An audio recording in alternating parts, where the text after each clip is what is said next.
Okay, it's February 24th, 2008.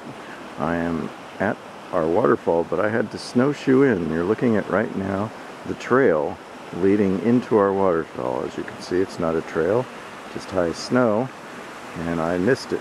I snowshoed in from below, and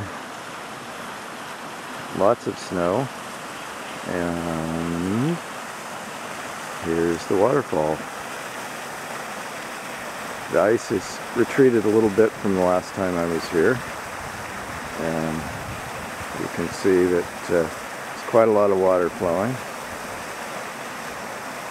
It's pretty much covered all the way up to the top of the hill, the crest of the falls.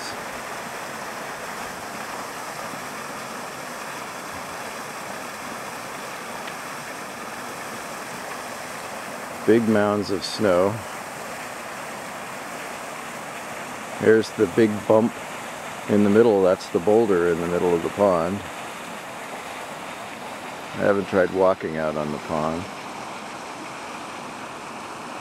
The branches that cross the stream normally are pretty much buried.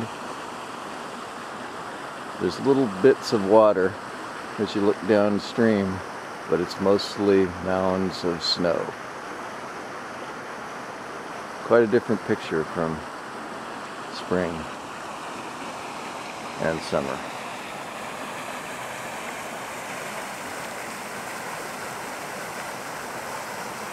I just think it's gorgeous every time I see it.